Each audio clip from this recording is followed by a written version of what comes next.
শোভাপুরের বেসরকারি মেডিকেল কলেজে দ্বিতীয় বর্ষের এক চিকিৎসক পড়ুয়ার ওপর নির্মম গণধর্ষণের ঘটনার প্রতিবাদে উত্তাল দুর্গাপুর। সকালে ন্যায়ের দাবিতে পথে নামলো পশ্চিম বর্ধমান জেলা কংগ্রেস।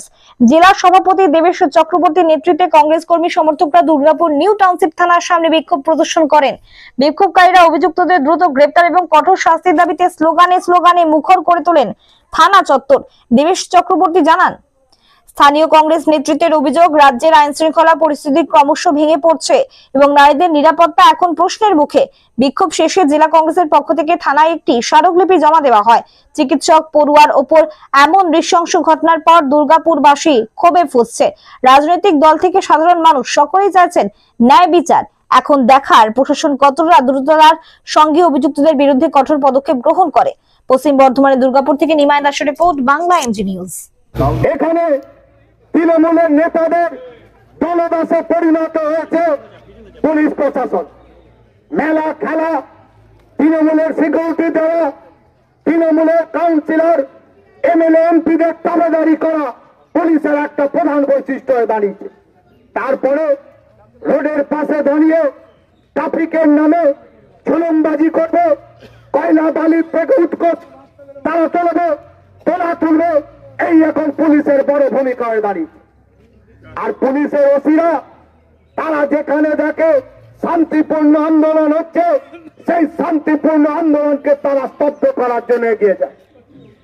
গত কয়েকদিন আগে যখন দুর্গাপুরে বাস এবং অটো ধর্মঘট চলছিল, প্রায় 52 ঘন্টা অতিক্রান্ত হওয়ার পরও আমরা দেখেছিলাম পুলিশ প্রশাসনের সেখানে কোনো সমর্থক ভূমিকা ছিল না।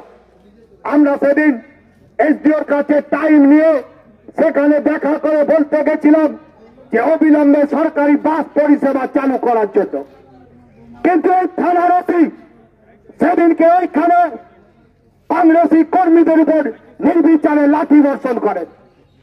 আমরা ধিক্কার জানাই, তৃণমূলের দলদাস হয়ে সেদিন কংগ্রেসী কর্মীদের উপর তারা নির্বিচারে লাঠি চালায়। আমরা দেখেছি, আমরা কংগ্রেসীরা যারা গান্ধীজির আদর্শে দীক্ষিত, আমরা দেখেছি বারবার আমরা দেখি আমাদের উপরে নির্যাতন নেমে আসে। আর দুর্গাপুরে মহিলারা তারা নির্যাতিত হচ্ছে। বর্তমানে সরকার নাকি চলছে মা মাটি মানুষ, মা রক্তাক্ত, আজকে মা ধর্ষিত হচ্ছে। তার বিরুদ্ধে আজকে তৃণমূল কংগ্রেসের একটা নেতাকেও খুঁজে পাওয়া যায়। গতকাল নাকি শুনলাম রাতের অন্ধকারে কর্পোরেশনের নাকি 2-3 জন চোরের মতো রাত্রেবেলা দেখা করতে গেছিলেন। পাবলিকের কেরানির ভয়ে তারা দিনের বেলা দেখা দেননি। মন্ত্রী, বিধায়ক, এমপিকে খুঁজে পাওয়া যায়নি। তৃণমূলের জেলা সভাপতি, টিটিউসির নেতাদের কাল খুঁজে পাওয়া যায়নি।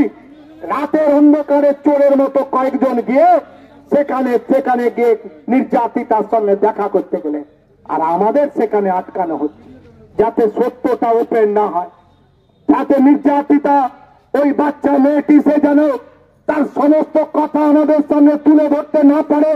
তাই বিরোধীদের তার সঙ্গে দেখা করতে দেওয়া হচ্ছে না। পুলিশ প্রশাসন কাজ করছে, আর সরকারি দলের রাতের অন্ধকারে তাদের নিয়ে গিয়ে সহানুভূতি আদায়ের চেষ্টা করছেন। তার বিরুদ্ধে আমরা ধিক্কার জানাই। আমরা গতকালই পারতাম দুর্গাপুরের বিভিন্ন জায়গায় আন্দোলন করতে, কিন্তু আমরা চাইনি। শান্ত পরিবেশকে অশান্ত করার মতো অন্য রাজনৈতিক দলের মতো নির্যাতন হচ্ছে। হসপিটাল থেকে কাজ করতে বেরিয়ে, মিশন হসপিটাল থেকে, সরকারি হসপিটাল থেকে যাওয়ার পর যেভাবে তার উপর নির্যাতন হচ্ছে, গত পরশু দিনের একই ঘটনা ঘটেছে আইকিউ সিটি হসপিটালে। আমরা তার বিরুদ্ধে ধিক্কার জানাতে এখানে এসেছি। আমরা